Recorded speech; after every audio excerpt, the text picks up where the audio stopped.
오늘 우리가 읽을 하나님의 말씀은 누가복음 20장 1절에서 2절입니다. 하루는 예수께서 성전에서 백성을 가르치시며 복음을 전하실새 대제사장들과 서기관들이 장로들과 함께 가까이 와서 말하여 이르되 당신이 무슨 권위로 이런 일을 하는지 이 권위를 준 이가 누구인지 우리에게 말하라. 아멘.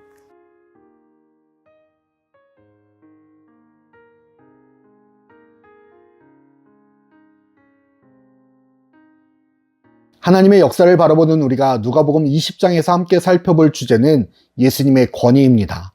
바리새인들과 서기관, 사두개인들은 예수님이 예루살렘 성에 입성하신 첫날 성전을 정화시키는 사건을 보면서 예수님의 흠을 찾기 위하여 계속해서 질문합니다.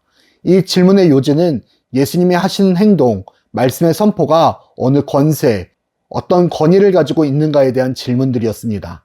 이들이 예수님께 질문하는 것은 예수님을 인정하기 위해서, 예수님의 말씀을 더 깊게 이해하기 위해서 베레아에 있는 사람들처럼 간절한 마음으로 말씀을 받아 이것이 그러한가 질문했던 것이 아닙니다.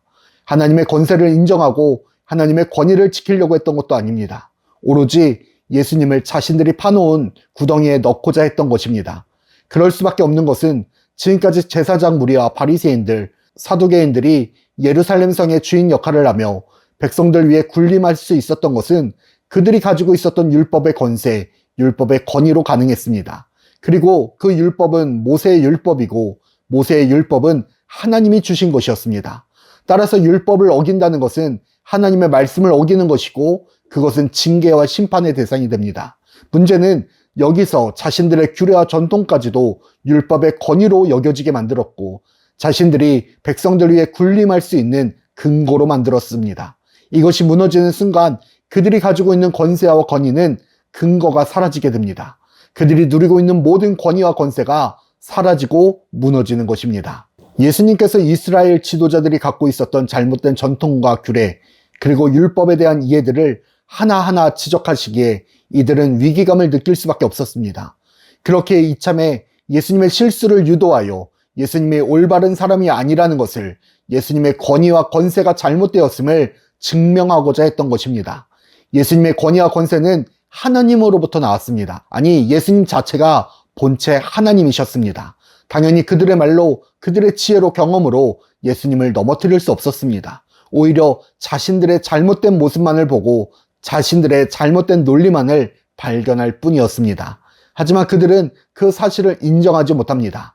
포도원에서 일했던 일꾼들과 같이 오히려 주인이 보내온 사람들을 죽이고 주인의 아들까지도 죽이고자 하였습니다. 애초부터 하나님의 말씀을 지키고자 했던 마음으로 율례와 규례를, 전통을 주장한 것이 아니라 자신들의 권위와 권세를 지키기 위한 방도로 하나님의 말씀을 사용했기 때문입니다.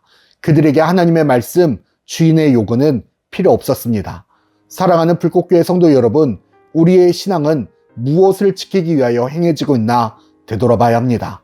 내가 가진 것을 지키기 위하여, 내가 소유한 것을 지키기 위하여 우리는 하나님의 말씀을 내 마음대로 해석하고 변경하고 선택하고 지키고 있지는 않는가 우리는 한번 되돌아봐야 합니다. 우리가 하나님의 자녀된 권위와 하나님의 백성으로 살아가는 권세는 내가 하나님의 말씀 위에서 살아갈 때에, 내가 하나님의 말씀을 지키며 살아갈 때에 온전하게 세워집니다.